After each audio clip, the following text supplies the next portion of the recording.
가짜 신앙의 특징이라고 하는 주제로 오늘 우리가 사사기 18장 말씀 우리 좀 한번 나누도록 하겠습니다.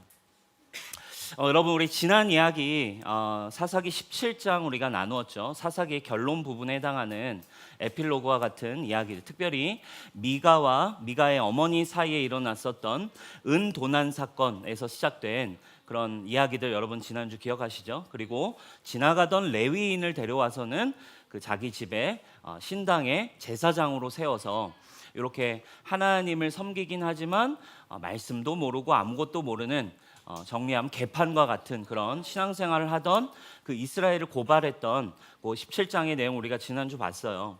오늘 18장은 지난주 17장과 내용이 이어지지만 또 새로운 에피소드의 이야기입니다. 오늘 사사기 저자는 18장을 통해서 또 새로운 이야기를 시작하는데 연결되지만 미가라고 하는 집 베이스는 환경은 동일하게 이제 나타나지만 그 새로운 이야기를 시작하며 사사기 저자는 동일하게 이런 표현을 넣었어요. 뭐라고 표현했습니까? 1절에 이렇게 시작하죠. 그때에 이스라엘에 왕이 없었고 라고 하면서 동일하게 이제 전제 조건을 깔면서 이 에피소드를 시작합니다. 그러니까 17장과 마찬가지로 오늘 지금 18장 새로 하게 될 이야기도 진정한 왕이시는 하나님을 섬기지 않고 여전히 자기 멋대로 하나님을 섬기며 살아가는 사람들의 새로운 이야기를 이제 이야기하고 싶은 거죠. 특별히 오늘 우리는 지난주에 이어서 가짜 신앙의 특징, 우상 숭배에 대해서 우리 지난주 좀 다뤘지만 비슷한 맥락에서 오늘 18장의 이야기가 보여준 핵심은 비슷한 맥락이지만 왕이 없는 사람들의 삶, 특별히 좀 이 단어를 좀 정리하자면 가짜 신앙을 믿는 사람들의 대표적인 오늘 특징을 좀 보려고 합니다. 하나님이 아닌 우상을 섬기며 사는 사람들, 하나님이 아니라 자기가 왕이 되어서 자신을 믿고 세상을 믿고 살아가는 사람들의 특징을 오늘 우리가 좀 보려고 합니다. 여러분, 오늘 18장의 새로운 이야기의 주인공은 단 지파라고 하는 이스라엘의 한 지파의 이야기입니다. 1절에서 이렇게 시작을 하고 있어요. 우리 1절 말씀 같이 한번 읽어보도록 하겠습니다. 시작. 그때에 이스라엘에 왕이 없었고 단 지파는 그때에 거주할 기업의 땅을 구하는 중이었으니 이는 그들이 이스라엘 지파 중에서 그때까지 기업을 분배받지 못하였습니다. 아멘. 네, 자 시작하는데 단 지파가 자기들이 살 땅이 없어서 땅을 구하러 다녔다 이렇게 소개를 하고 있습니다. 왜냐하면 그 이유가 마지막에 이렇게 나오죠. 그때까지 기업을 분배받지 못했다. 그러니까 지금까지도 이스라엘에 온 지 수십 년이 지났는데도 아직까지도 살 땅을 분배받지 못했다 이렇게 기록되어 있는데 여러분 이게 팩트일까요? 사실일까요? 그러니까 사실 왜 그러냐면 오늘 이 분배받지 못했다라고 하는 단어에서 이제 분배라고 하는 단어는 약간 좀 번역이 조금 오역에 가까운 번역입니다. 잘못된 번역이에요. 그러니까 왜냐하면 팩트가 뭐냐면 이 단 지파는 사실 이 앞에 나오는 성경들의 내용을 보면 단 지파는 이미 땅을 분배를 받았어요. 여호수아서를 보면 이제 여호수아 시절에 이제 가나안 땅에 들어올 때 이미 요단 동편은 이미 세 지파는 이미 옛날에 모세 때 분배를 받았고 나머지 지파들은 가나안 땅 들어와서 여호수아에 의해서 분배를 받습니다. 7번째로 단자손의 지파를 위하여 그들의 가족대로 제비를 뽑았으니 그들의 기업의 지역은 하면서 땅을 분배받죠. 소라와 에스타올, 이르세메스, 블라블라 쭉 나오고 메알곤과 락곤과 요빠 맞은편 경계 너무 자세하게 그들이 분배받은 땅의 명칭이 여호수아서를 보면 정확하게 나와 있어요. 그리고 그들의 땅에서 근데 어떻게 됐습니까? 사사기에도 1장에도 이 단지파의 땅에 대한 이야기가 사사기 서두의 서론에서 또 나오죠. 1장 34절에 이렇게 나와요. 아모리 족속이 단자손을 산지로 몰아넣고 골짜기에 내려오기를 용납하지 아니하였으며, 그러니까 지금 단지파가 배정받은 땅이 있는데 그 땅에는 아모리 족속이라고 하는 이방 족속이 아직 살고 있었던 거예요.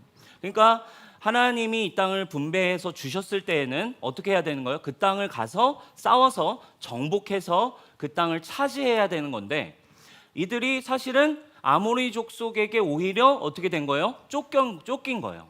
오히려 코너 산지로 몰려가지고 아예 그 땅을 사실은 취하지도 못하고 그냥 어떻게 보면 그냥 이렇게 난민 생활처럼 단지파가 사실은 오랜 시간이 지났음에도 지금 난민처럼 지낼 수밖에 없었던 거예요. 여러분 지금 이런 여호수아서와 사사기의 팩트, 역사를 좀 미루어 봤을 때 오늘 18장에서 1절의 내용은 사실은 단지파가 분배를 받지 못한 겁니까? 아니면 차지하지 못한 거예요? 차지하지 못한 거죠. 그러니까 차지하지 못했다라고 해야 사실은 맥락상 역사적 흐름상 사실은 이야기가 맞는 거죠. 그렇죠? 분배받지 못했다라는 것과 차지하지 못했다라는 것에 있어서 굉장히 의미가 달라지기 때문에 그래요. 그러니까 하나님은 이미 그들에게 땅 주셨어요. 유업도 이미 주셨습니다. 그런데 지금 어땠다는 거예요? 자기들이 하나님이 주신 땅을 정복했어야 되는데 자기들이 게을러서 자기들이 힘이 없어서 순종하지 못했던 거예요. 게을렀고 또 귀찮았고 힘이 들었고 부담스러웠어요. 그래서 결국 그 분배받은 땅을 이들은 차지하지 못하고 난민처럼 지내다가 결국 오늘 어떤 결정을 내린 거예요? 새로운 땅을 좀 찾아야겠다 하고 결심해가지고 지금 오늘 18장의 내용이 이들이 참다 못해서 힘들어서 좀 우리 더 이상 난민 생활 이 아모리 족속에게 쫓겨 살 수 없어, 우리 새로운 땅을 좀 알아봤으면 좋겠어 하면서 땅을 찾으러 다니는 중이었죠. 그래서 지금 단 지파의 대표 용맹한 5명을 뽑았대요. 그리고 그들을 정탐꾼으로 이제 땅 알아볼, 이제 부동산 이제 알아볼 사람들로 이제 보낸 거예요. 근데 그들이 이제 땅을 알아보다가 이제 미가의 집에서 잠을 자게 된 거예요. 미가 우리 지난주에도 봤듯이 어쨌든 좀 돈 많아 보이잖아요, 그죠? 집도 으리으리하고 돈 좀 있는 집이니까. 그리고 옛날 문화 속에서 이 유대인들 옛날 풍습에서 이제 지나가던 이제 나그네들을 섬겨야 되는 문화가 있기 때문에 이들이 이제 미가의 집에서 잠을 자게 됐습니다. 근데 거기서 이제 잠을 자게 됐는데 이상한 요 동네 말이 아닌 사투리가 어디서 들려오는 거예요. 이제 약간 베들레헴 그 사투리가 들려오는데 알고 봤더니 우리 지난주 이 집에 고용된 그 레위인. 그래가지고 야, 너 여기 출신이야? 너 여기 출신 아닌 것 같은데 너 여기서 뭐해? 질문했어요. 그래가지고 설명합니다. 나 원래 이런데 나 이러이러해서 나 미가가 나한테 연봉 얼마 주고 그리고 옷 한 벌 준다고 연봉 협상해서 나 여기 제사장으로 사역하고 있어, 이러는 거죠. 그래? 너 제사장이네? 그렇지. 야, 너 진짜 제사장이야? 그러자 제사장이라는 말을 딱 듣고 요 5명이 정탐꾼이 이제 어떤 질문을 딱 던져요. 어떤 질문을 던집니까? 5절입니다. 이런 질문을 던져요. 한번 보겠습니다. 다음. 그들이 그에게 이르되 청하건대 우리를 위하여 하나님께 물어봐서 우리가 가는 그 길이 형통할는지 우리에게 알게 하라. 그죠? 그러니까 이런 거예요. 너 제사장이야? 그럼 너 그 위에 계신 분이랑 가깝겠네. 신이랑 가깝겠네. 하나님이랑 친하지? 그러면 하나님한테 한번 물어봐봐. 우리 지금 땅 찾으러 가거든? 땅 잘 찾을 수 있겠는지, 좋은 땅 얻을 수 있겠는지, 하나님 어떻게 생각하시는지 한번 물어봐. 여러분 지금 약간 이거는 이런 멘트는 어디서 하는 겁니까, 여러분? 보통 점치러 가서 이제 보통 이제 하는 그런 멘트죠. 나 이번에 사업 새로 시작하는데 이거 잘 될 것 같아? 안 될 것 같아? 이거 망할 것 같습니까? 아니면 복이 있을 것 같습니까? 그러니까 약간 점치듯 질문을 하는 거예요. 근데 여러분 우리 이 제사장 지난주 알잖아요, 그죠? 지난주 봤던 것처럼 사실은 돌팔이 레위인이에요. 말씀도 잘 몰라. 하나님도 어차피 잘 몰라. 그래서 보통 부담스러우니까 보통 종교인처럼 두루뭉실 좋게 대답을 해줍니다. 6절에 그 제사장이 그들에게 이르되 평안히 가라. 너희 가는 길에 여호와 앞에 있다. 너희가 가는 길이 여호와께서 축복하실 거다. 이렇게 굉장히 그냥 보편적인 이런 말을 해줍니다.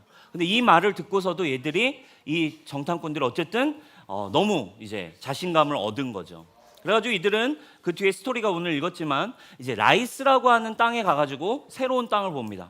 글쎄 근데 그 땅을 봤더니 성경 표현에 나와 있죠. 너무 염려도 없어 보이고 사람들이 평안해 보이고 뭐 분쟁도 없는 것 같은 그런 지역을 딱 보고 온 거예요. 그리고서는 다시 단지파로 돌아가서 자기 사람들에게 이렇게 보고합니다. 9절과 10절이에요.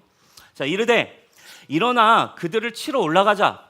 우리가 그 땅을 보고 왔는데 매우 좋더라. 너흰 가만히 있느냐? 나아가서 그 땅 얻기를 게을리하지 말라. 너희가 가면 평화로운 백성을 만날 것이고 그 땅은 넓고 그곳에는 세상에 있는 것이 하나도 부족함이 없다. 그렇죠? 근데 이렇게 표현해요. 하나님이 그 땅을 너희 손에 넘겨 주셨느니라 하는지라. 여러분 지금 빨간 표시를 해놨어요. 근데 이들은 뭐라고 표현합니까? 하나님이 이 땅을 우리에게 넘겨주셨다. 지금 근거가 어디에 있는 거예요? 뭐 제사장에게 한번 물어본 정도, 뭐 요 정도인데, 그리고 철저하게 자기들의 의도와 자기들의 필요와 니즈에 의한 선택이었어요. 라이스 땅에 가는 거. 근데 뭐라고 정리합니까? 하나님이 이것을 우리에게 허락하셨다. 하나님의 뜻이다 이러는 거예요. 여러분 이들의 문제가 뭐였어요? 하나님은 사실 이들에게 새로운 땅을 넘겨주신 적이 없어요. 그죠? 원래 하나님의 뜻이 뭐였어요, 여러분? 하나님이 처음에 지금 니들이 있는 내가 처음에 너에게 줬던 그 분배받은 땅, 그 땅에서 힘들어도 그 아모리 족속이 있다 해도 그들을 쫓아내고 그 땅을 차지하는 게 원래 하나님의 뜻이었어요. 그런데 그들은 희생이 요구되는 아모리 족속과 싸움하는 것이 너무너무 힘들고 두려웠어요.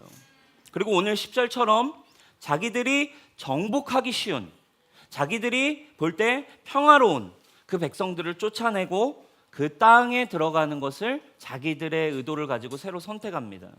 그리고 그 라이스라는 땅에 들어가는 것을 하나님의 뜻으로 여기고 그 땅을 향해서 들어갑니다. 여러분 여기서 우리가 좀 오늘 볼 수 있는 사사기 저자가 고발하고 있는 이들의 왕이 없던 삶의 신앙의 모습에 특징이 있어요. 가짜 신앙의 가장 대표적인 특징이 뭐냐면 오늘 보기 원한 핵심적인 주제예요. 뭐냐면 바로 하나님과의 인격적 관계를 상실했다는 거예요. 자기 소견에 오른 대로 행동하는 이 가짜 신앙에서 명목은 여호와를 섬긴다, 하나님을 믿는다, 크리스찬이다라고는 이야기하지만 사실은 많은 가짜 신앙을 하는 사람들의 가장 핵심적인 기초적이면서 근본적인 신앙을 아예 경험하지 못하고 모르는 근본적인 문제는 하나님과의 인격적인 관계 자체를 경험해 본 적이 없고 하나님과의 인격적인 관계 자체가 전무하다는 거예요. 여러분 우리가 성경에서 이야기한 하나님 인격적인 존재시죠. 그러나 가짜 신앙을 가진 사람들에게는 하나님은 인격적인 존재가 아니에요. 그러니까 쉽게 말하면 이런 거예요. 하나님은 힘이 있으세요. 힘도 있고 능력도 있으신 분이지만 그냥 나에게 말씀하시고 나와 관계 맺는 존재는 아닌 거예요. 그죠? 힘은 있어. 그리고 나에게 뭔가 주실 능력도 있는 것도 알아. 근데 그분과 내가 직접 함께 대화하거나 그분의 나에게 말씀하거나 관계 맺는 존재는 아니라는 거예요. 이게 가짜 신앙의 특징이에요. 지금 단지파 사람들이 어땠어요? 하나님이 이미 말씀하셨어요. 하나님이 이미 주신 것이 있는데 그 하나님의 명령, 하나님의 말씀에는 관심이 사실 없어요. 아모리 사람을 무찌르는 일에는 차일피일 미루고 그들이 순종할 수 없었고 불가능한 지점, 쉽지 않은 지점에 그냥 내버려뒀던 그들이 오늘 9절에선 너무나 소름 끼치게 어마어마한 표현을 합니다. 뭐라고 표현해요? 너희는 가만히 있느냐? 나아가서 그 땅 얻기를 게을리하지 마라. 이렇게 얘기해요. 굉장히 이중적이죠. 그죠? 이기적입니다. 하나님이 말씀하신 것에 대해서는 지금 수십 년이 지나도 게을렀는데 할 수 없었는데 하지 않았는데 근데 자기들이 이제 새롭게 가야겠다라고 명분을 얻은 그 목적, 자기들의 필요에 대해서는 미친 듯이 열정을 가지고 움직인다 이거예요. 오직 내 상황, 나의 감정, 나의 필요가 중요한 거죠. 왕이 없는, 그러니까 크리스찬, 가짜 신앙을 가진 사람들의 대표적인 모습이 이런 모습이에요. 그리고 그때 하나님의 뜻과 능력을 어떻게 하는 거예요? 나의 뜻에다가 내가 원하는 니즈와 내가 원하는 목적에 끌어다 쓰는 존재로 하나님은 사용될 뿐인 거죠. 인격적이지가 않아요. 하나님과의 관계에서 인격적인 관계가 존재하지 않는 거죠. 여러분 한번 생각해 보세요. 제가 만약에 저희 교회 공간, 이제 뭐 성전 이제 예배당을 좀 새로 우리가 이제 확장해야겠다, 세팅해야 되는 상황에 놓여가지고 제가 이제 알아보다가 너무 좋은 공간이 나온 거예요. 근데 50억 원에 좋은 건물이 경매로 나왔다고 칩시다. 제가 이 50억짜리 이 건물은 진짜 하나님 우리에게 주신 게 틀림없다. 이 홍대에서 저렇게 넓은 건물이 50억이 나오다니 해가지고 제가 그걸 위해서 제가 이걸 어떻게 50억을 만들지 하는 마음에 가장 빨리 만들 수 있는 방법은 한국은행을 털면 되겠다. 그래가지고 한국은행을 털 계획을 세우고 우리 교회에서 가장 용맹한, 그죠? 뭐 이제 제일 빠르고 힘 좋은 애들, 이런 딱 봐도 강도처럼 생긴 우리 형제들 5명 딱 뽑아가지고 그리고서 이제 같이 기도하면서 준비하는 거죠. 같이 기도하면서 주님 50억을 제가 얻겠습니다. 주님 꼭 저에게 주신 땅, 저에게 주신 건물 주님 얻도록 하겠습니다. 하나님이 기도했을 때 하나님이 두려워하지 마라. 내가 내게 명한 것이 아니냐. 저에게 감동이 왔어요. 그리고는 딱 새벽에 어느 날을 딱 정해서 그 5명과 함께 성공적으로 한국은행을 털었습니다. 그리고는 오늘 주일에 와서 제가 간증을 하는 거예요. 사랑하는 여러분, 50억을 우리 하나님께서 우리에게 주셨습니다. 더 이상 우리 게으르지 맙시다. 저처럼 여러분 열심히 하나님 말씀하신 것 앞에 여러분 감동이 왔다면 그걸 위해서 열심히 살아내십시오. 여러분 어떻겠습니까, 여러분? 그렇죠? 너무 어이가 없겠죠, 그렇죠? 뭐 난리가 나겠죠. 여러분 지금 이 단지파가 쉽게 우리가 좀 극단적으로 제가 예를 들었지만 쉽게 말하면 사실 이런 상황이랑 비슷한 거예요, 그죠? 지금 하나님이 분배하셨던 땅이라고 하는 건 너무 준엄한 하나님의 메시지였고 하나님의 말씀이었고 하나님의 통치였어요.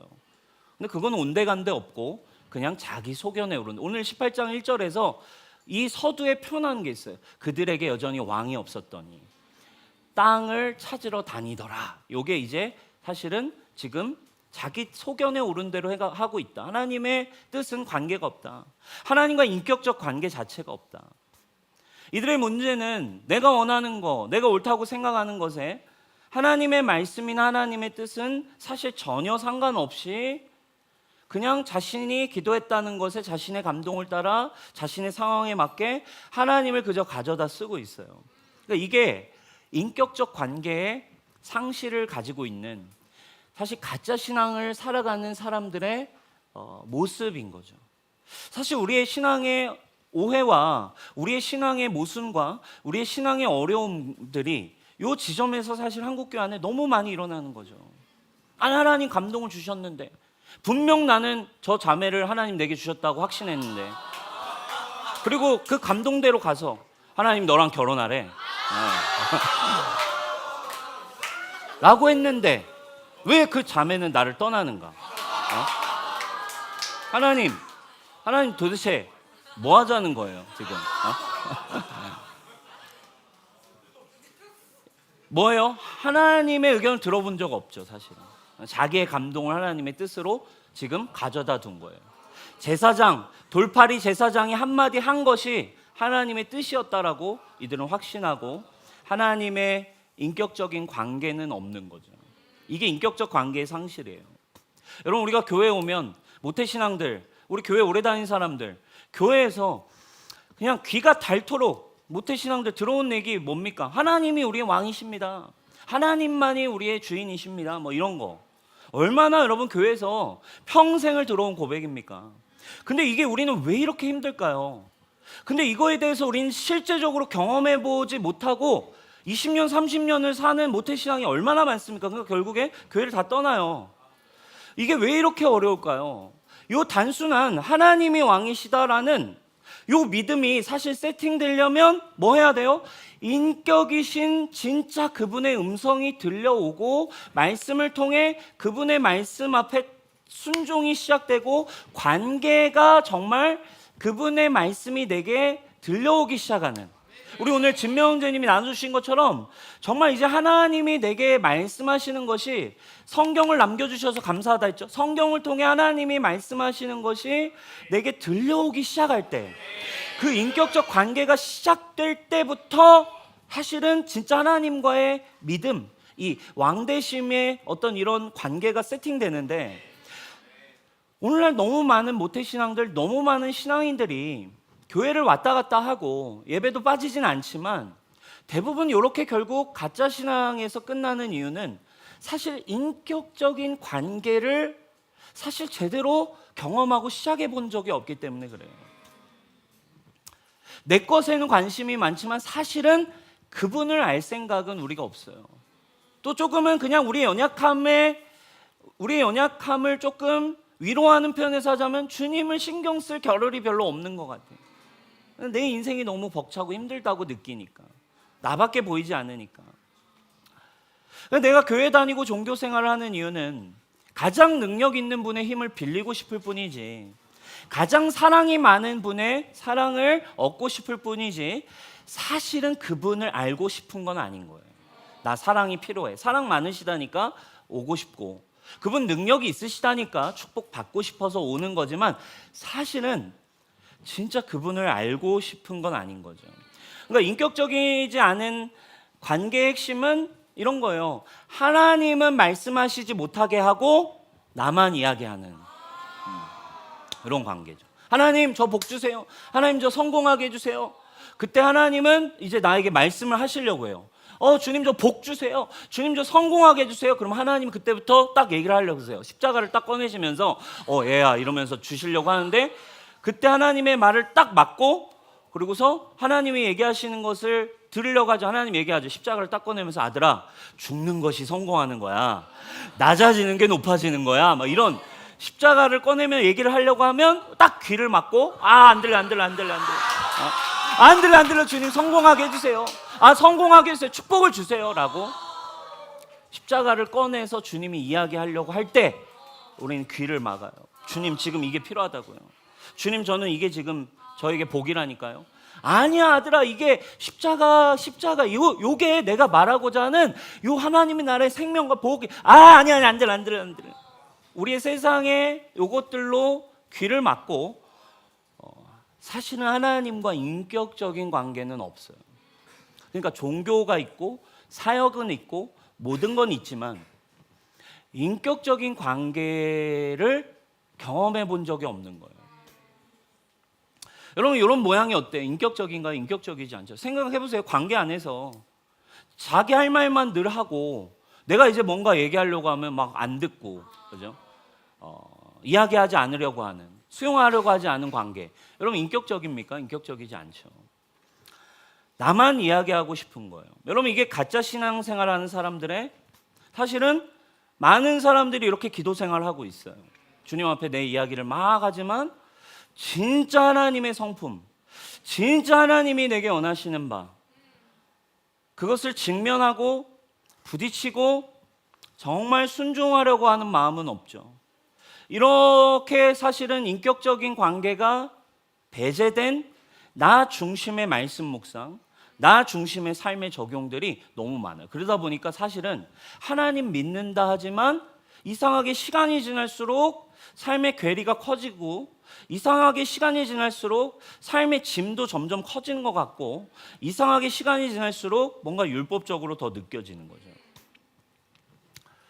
제가 오늘 요 말씀에 요 방향성과 인사이트를 얻게 된 내용이 우리 팀 켈러 목사님의 당신을 위한 사사기라는 책에 좀 정리해 놓은 잠깐의 파트를 좀 제가 보면서 요 말씀에 좀 인사이트를 얻게 됐어요. 거기서 이런 이야기를 합니다. 조금은 무거운 이야기입니다. 2명의 자칭 그리스도인들이 결혼하지 않고 성관계를 갖는다고 하자. 미국의 문화예요. 미국에서 일어나고 있는 빈번한 문제들입니다. 왜 그런가? 그들은 기도했고 그건 좋다. 그러고 나서 평안을 느꼈기 때문이다. 말도 안 된다. 근데 미국에 이런 일이 너무 많이 일어나고 있대요. 그들은 하나님이 말씀해 주신, 말씀에 이미 주님이 명해 놓으신 성과 결혼에 대한 객관적 명령은 무시한대요. 인격적 관계가 없다는 거죠. 여러분, 무거운 주제지만 이 말씀이 너무나 적나라한 표현인 거예요. 우리의 신앙을 분명하게 돌아볼 수 있는 거죠. 미국의 경우 이런 게 너무 심각하다는 거예요. 문제는 너무 많은 크리스천들이 죄에 대해서, 하나님이 싫어하시고 하나님이 원치 않는 바에 대해서, 또는 성적으로 문란한 삶을 살고 있음에도 문제는 기도하면서 평안을 얻었다는 거예요. 왜? 성경에 나오는 그리스도를 통해 우리에게 주시는 무한한 용서와 은혜에 대한 내용은 다 받아들여. 그렇지만 말씀이 분명히 이야기하고 있는 창조 질서와 하나님 앞에서 거룩하지 않음, 하나님 앞에서 죄가 되는 분명한 요 기준에 대해서는 들으려 하지 않는 거죠. 인격적이지 않은 거예요. 그렇기 때문에 어떻게 됩니까? 삶의 열매가 없을 수밖에 없어요. 관계는 살아있는 것으로만 열매 맺는 걸로 성경은 이야기해요. 그런데 우리는 인격적이지 않은 거죠. 큰 변화가 없이 죄의 열매를 더 많이 거두면서 신앙생활도 하고 사역도 하지만 이상하게 시간이 갈수록 생명의 열매가 아니라 취사 선택하고 인격적인 관계는 없이 종교생활이 시간이 지날수록 생명의 열매는 없는 거예요. 이런 신앙이 그러면 왜 문제가 될까? 이 뒤에 이제 근본적인 이야기를 추가로 하기 시작합니다. 이게 왜 문제일까? 하나님과 참으로 인격적인 관계를 갖는 것을 불가능하게 하기 때문에. 이런 신앙이 왜 문제냐? 이런 신앙으로 가면 참으로 인격적 관계를 하는 게 불가능해지기 때문에. 생각해 보세요. 이런 표현을 해요. 우리가 흔히 진짜 사람과 사람으로 인격적 관계를 하게 되면 상대방이 당신의 의견에 대립하고 당신의 심기를 불편하게 할 수 있다. 여러분, 맞나요? 틀리나요? 그죠? 우리가 관계가 힘든 이유가 이런 것 때문에 아니에요? 그렇죠? 연인 관계, 부부 관계, 가까운 사람들과 친해질 때, 공동체를 우리가 해갈 때, 교회 와서 하나 되어지는 셀 안에 들어가서 공동체를 경험해 갈 때, 관계가 왜 이렇게 힘들어요? 관계와 관계가 만나면, 인격과 인격이 만나 참 인간이 진짜 인격적 관계를 맺어갈 때에는 뭐가 부딪혀? 언제나 대립되는 순간이 와요.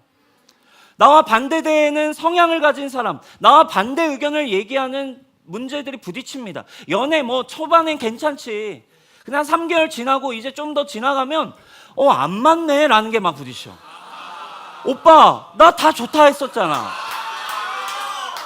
왜 나한테 이런 얘기를 지금 하는 거야?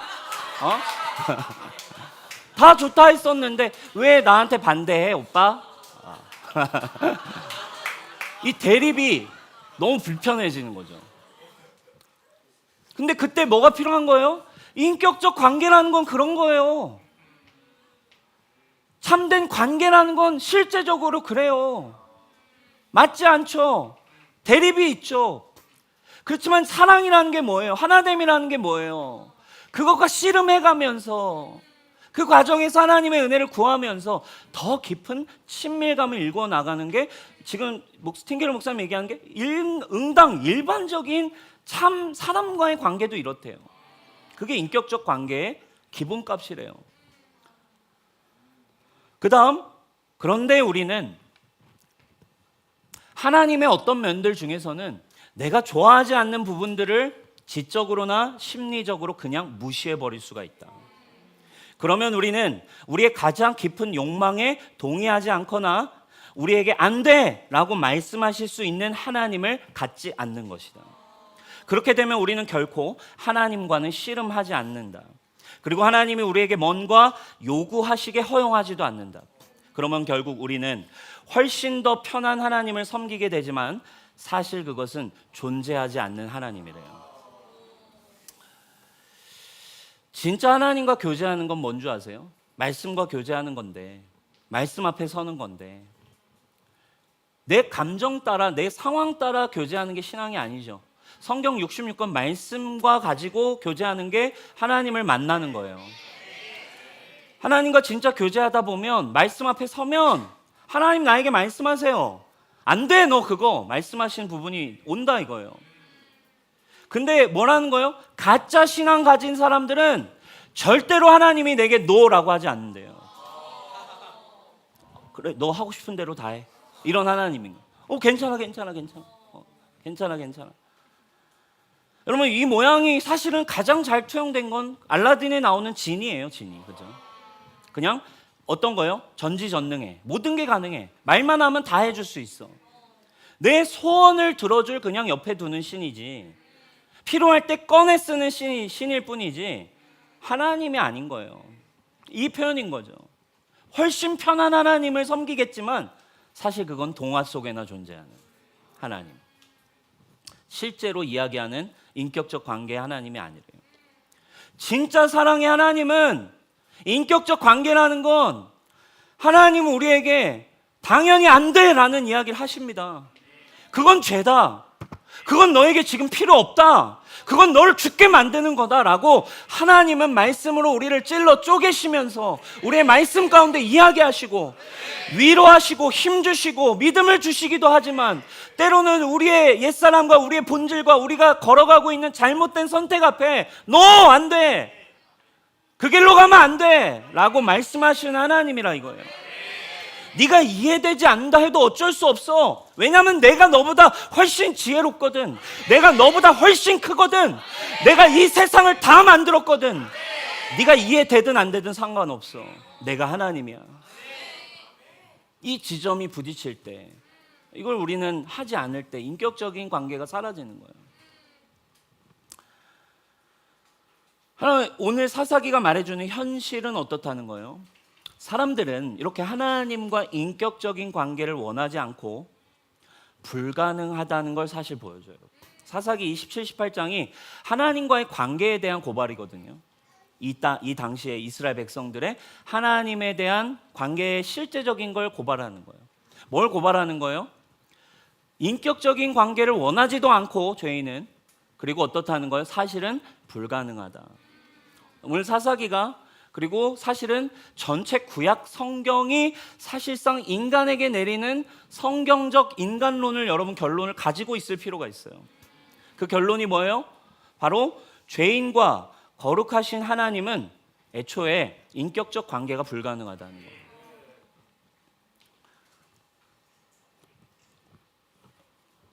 하나님의 거룩하심과 깨끗함은 인격적으로 아무리 다가와도 어때요? 죄인인 우리에겐 너무 부담스러워요. 거룩하신 죄가 없는 그분이 우리에게 다가오면, 그분이 말씀으로 오시면, 성경책 가져다 들이대면 읽어야 되는 거 아는데, 거룩하신 하나님의 말씀은요 어때요? 죄인을 너무 불편하게 만들어요. 이게 구약 성경이 우리에게 얘기하고 있는 결론이라니까요. 안 돼, 니네는 이 관계 자체가 불가능한 거야를 지금 고발하고 있어요. 그러므로 죄인은 하나님과 인격적인, 사실은 신실한 사랑의 관계 자체를 맺을 수 없다라는 거예요. 근데도 우리는 막 노력하다가, 애를 쓰다가 또 어떻게 돼요? 굉장히 큰 부담, 굉장히 불편해지는 상황 속에 관계가 늘 깨. 이게 모태신앙들의 늘 운명이에요. 운명. 왜? 성경이 말하는 인간론에 대해서 인격적 관계로 접근을 안 하니까. 성경 분명히 얘기해요. 죄인과 하나님의 인격적 관계 애초에 불가능하다. 사사건건 나의 모든 거에 딴지를 걸죠. 내가 원하는 것과 하나님 원하는 건 성경을 읽을수록 정반대야. 그죠? 못 느껴봤어요, 여러분? 어떻게 이렇게 다르지? 그분과 나는 어떻게 이렇게 다르지? 부부 같아, 부부. 그죠? 어떻게 이렇게 서로 다르지? 그래서 그분과의 관계를 생각하면 인격적인 관계가 쉽지 않겠다. 근데 여러분, 그분의 말씀은 애초에 죄인인 나의 성향과 너무 달라요. 그럼 결국 어떤 그림이 그려져요? 계속 여러분 생각해 보세요. 자, 그래도 하나님과 인격적 관계 맺어. 이게 모태신앙들의 운명 아닙니까? 그죠? 부모님들이 그래도 너 하나님 떠나면 안 돼. 아빠가 임마, 자, 너 하나님 아니면 그래도 네 인생 망해. 너 엄마 진짜 너 말씀 안 읽으면 밥 안 줘. 막 이러면서 관계를 막 들이밀죠. 하나님과의 관계를 들이밀어. 그러니까 어떻게 되는 거예요? 너 말 안 들으면 죽는다. 너 말 안 들으면 큰일 나. 어쨌든 힘들어도 네가 순종해야 되는 거야. 안 되면 너 심판받는다. 여러분, 이건 인격적인 관계인가요? 아니죠. 이건 압제죠, 압제. 굴종이에요. 힘에 의한 굴종이에요. 성경은 이걸 관계로 얘기하고 있지 않아요.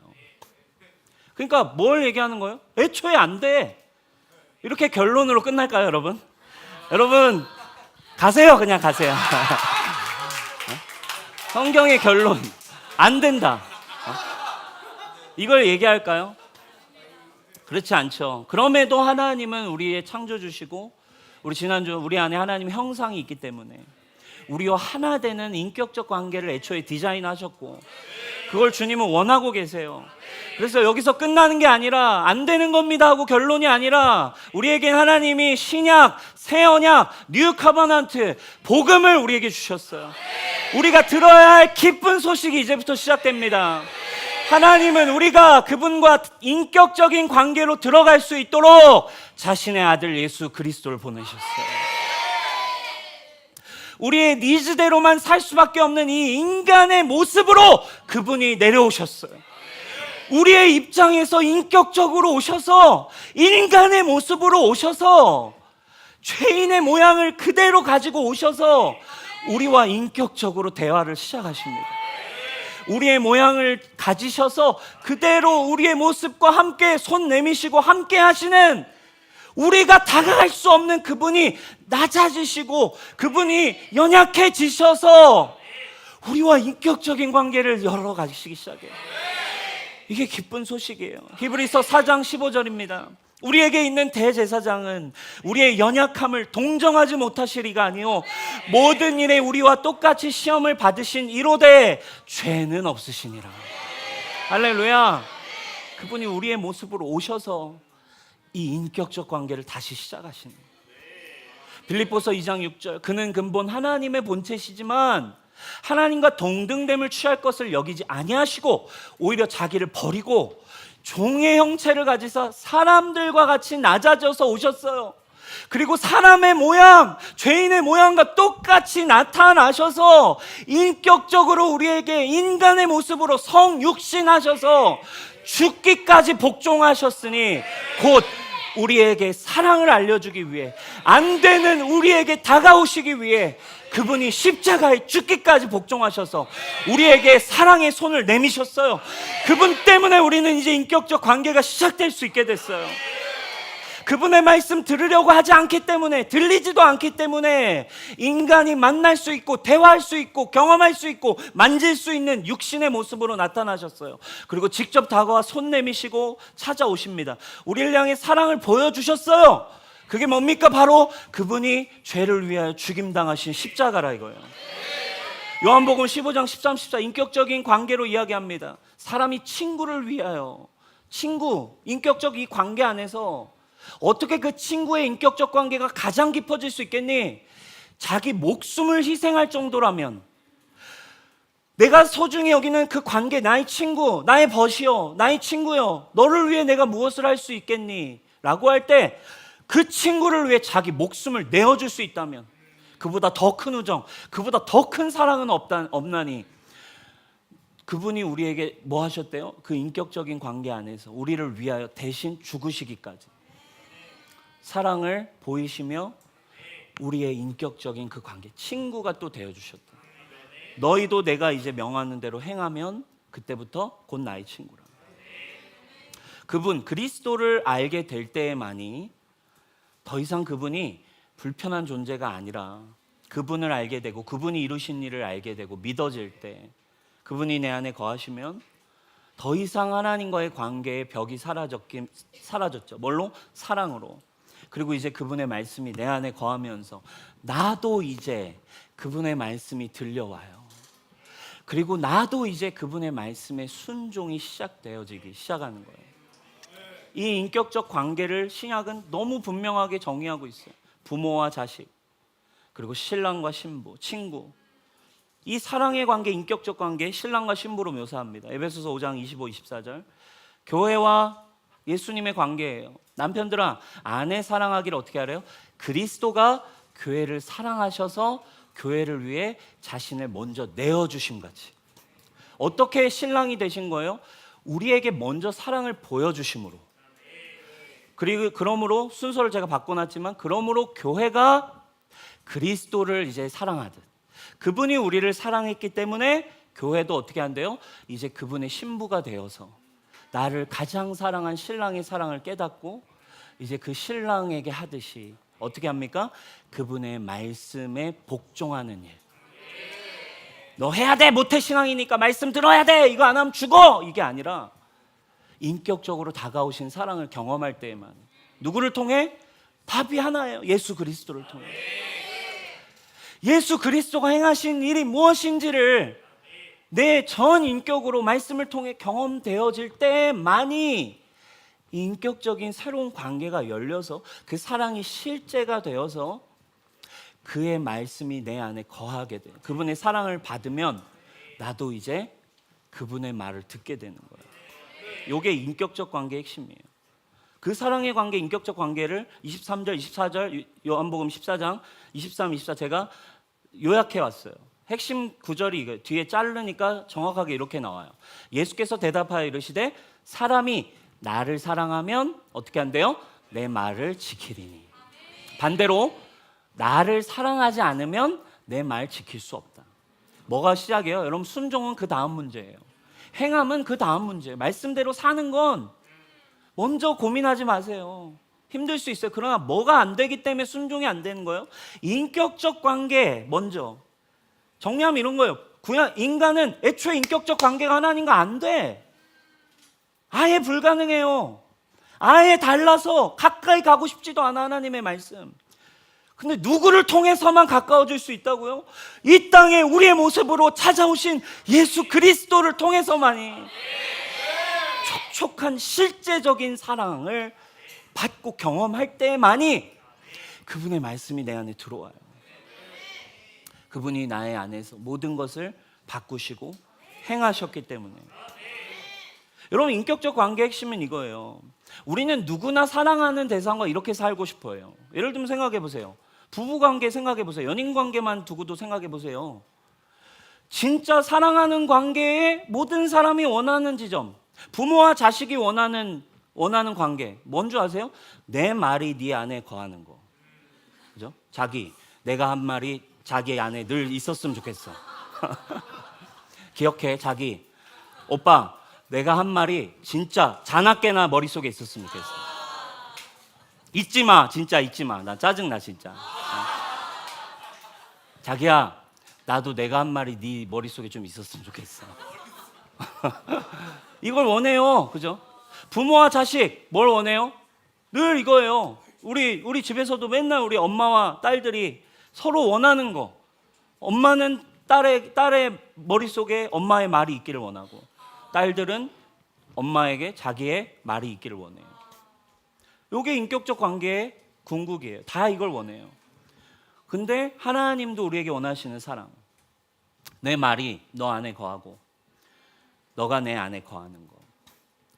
여러분, 우리가 그분과 인격적 관계가 이제 가능해진 것은 끊어지지 않는 사랑으로 우리를 먼저 사랑하신 그분의 사랑이 내게 먼저 경험되어질 때, 실제적으로 그분의 성품, 그분의 모든 사랑, 그분의 모든 인격, 그분의 십자가에서 행하신 모든 일이 어떻게 가능하고 성령을 통해 가능하대요. 성령을 통해 그 관계가 실제적으로 가능하대요. 그때 우리는 그분의 말에 내 안에 들어오고 그분을 기다리고 그분을 순종하며 그분이 원하시는 삶을 살아가는 이 땅의 하나님의 자녀로서의 관계, 그 관계가 시작되는 거죠. 하나님과의 인격적인 관계, 여러분, 시작되기를 축원합니다. 그건 그냥 우리가 여러분, 그래서 말씀 가까이 하세요. 여러분, 안 돼요. 그걸로 안 돼요.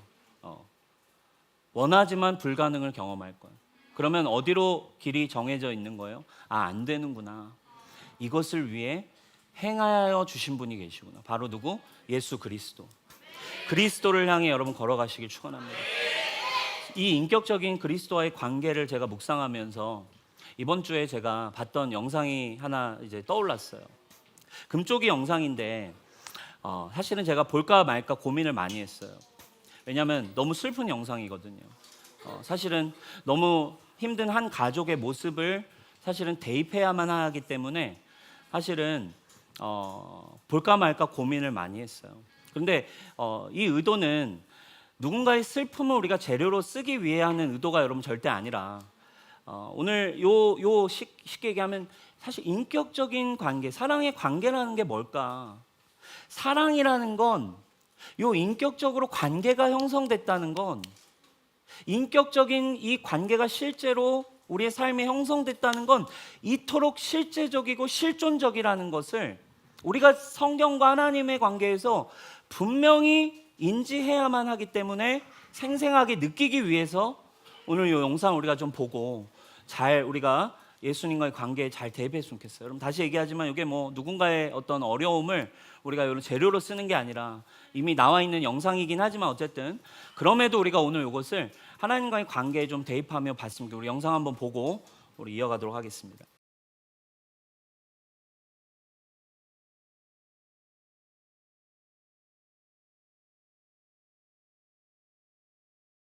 여러분 오늘 제가 나누고 싶은 부분이 이 부분이에요. 인격적인 관계라고 하는 것은 이게 실존적이에요. 아빠와 딸, 아빠와 자녀, 그리고 사랑하는 남편과 아내, 이 관계는 실존이에요. 성경에서 그래서 예수님도 실제로 이렇게 얘기하죠. 이렇게 어린아이와 같은 믿음이 없이는 하나님을 볼 수도 없다. 어린아이와 같이 실제로 그분을 믿고 경험하고 누리지 않으면 하나님을 절대로 만질 수도 하나님을 얻을 수도 없다. 그러니까 이 딸의 어린 아이에게는 아직은 그러니까 보통 우리가 요거를 부모만 느낄 거라고 생각하지만 부모가 떠났을 때 너무 어림에도 불구하고 이 딸의 마음에 아빠가 너무 실제로 아직도 살아있는 인격체인 거예요.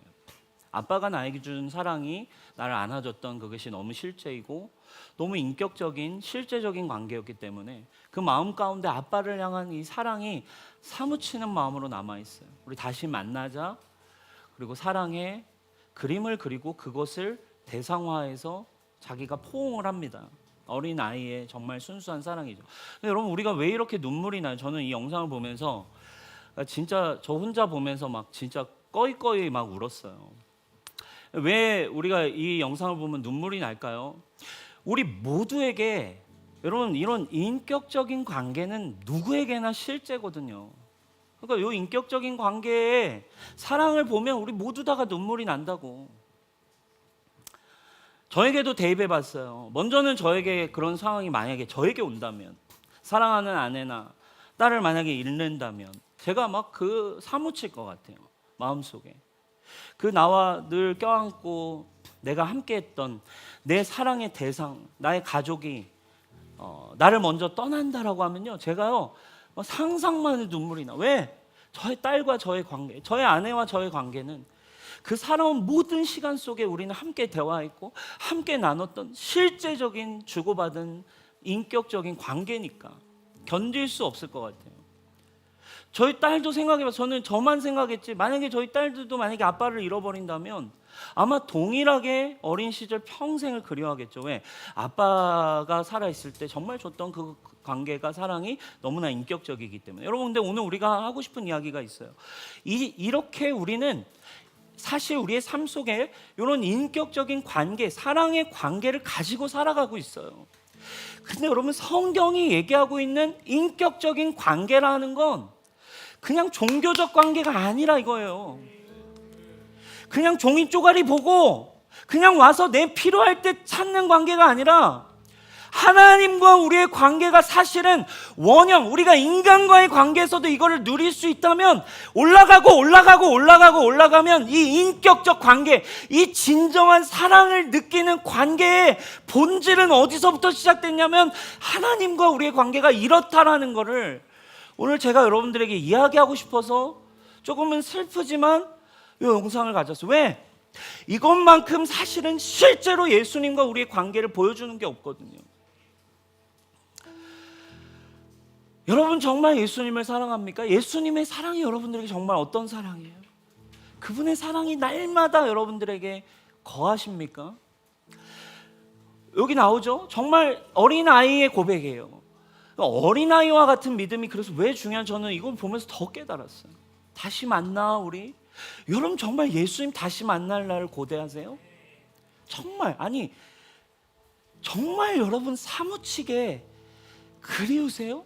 그분을 만날 날을 여러분들은 정말 생각하세요? 그분을 정말 보고 싶다라는 고백이 여러분들의 내면에 있나요?